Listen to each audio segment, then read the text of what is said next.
Az ország különböző pontjairól érkezett cégekkel ismerkedhettek meg a hallgatók a gépészeti szakkiállításon a Műszaki Karon.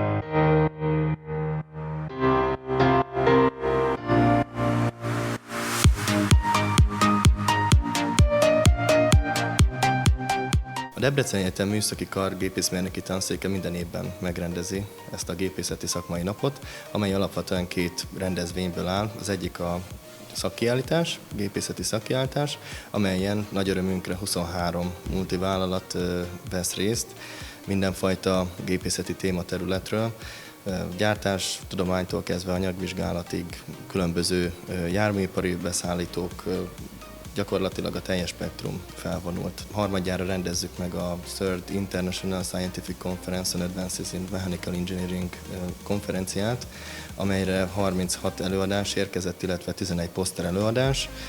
Nemzetközi a konferencia, ugyanis az előadóknak a körülbelül negyede Romániából, illetve Szlovákiából érkezett.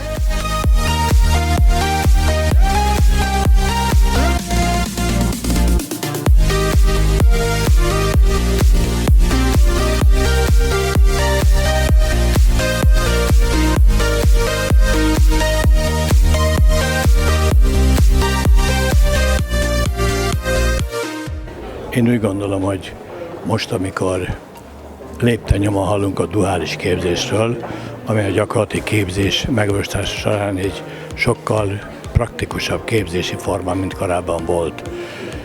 Én, aki korábban, illetve egyetemi végzés után 17 évig dolgoztam iparba, teljesen átérzem ennek a lényegét.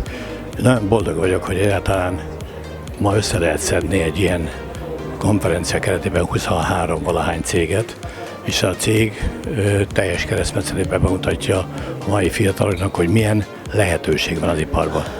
Óriási lehetőség van, hiszen a forgácsoló szerszámtól kezdve a kormányművekig, a járműiparig minden reprezentálva van ezen a kiállításon. A hallgatók elsősorban az informatika, a high technológia, a korszerű új gyártási folyamatokra egy teljes keresztmetszetet kap. El tudja dönteni, hiszen itt a cégek képviselői nagyon kellemesen rendelkezésre állnak, el tudja dönteni, hogy majdan milyen szakirányt válasszon, vagy hol menjen dolgozni.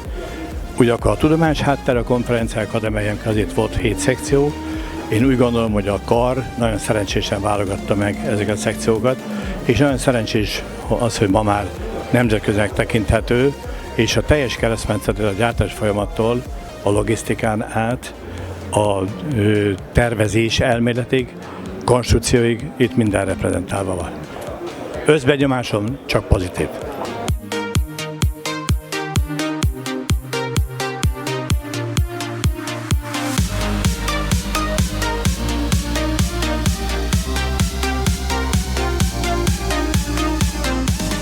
Mai napon előadást tartottam a csigahajtások vonatkozásában, tehát egész pontosan nekem a kutatási témán kúpos csiga, tányérkerék és szerszámfelületek kapcsolódásának elemzése, és a mai előadásom arról szólt, hogy Dudás Illés professzorral közösen terveztünk egy új geometriájú hajtópárt, ehhez terveztünk marószerszámot, kétféle marószerszám típust is megterveztünk, erről készítettem számítógépes modellt, animációt is készítettem, és ezeket a két szerszámokat elemeztük a gyártástechnológia, illetve a kapcsolódás és forgácsolás vonatkozásában.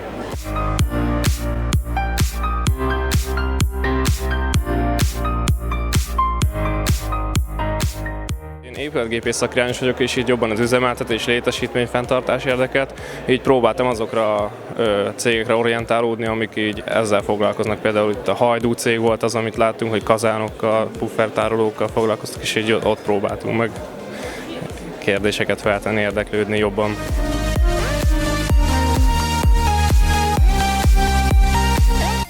Teljesebb képet kapok arról, hogy mit szeretnék később csinálni. Jelenleg úgy gondolom, talán a járműipari dolgok érdekelnek igazán, de még később ez változhat.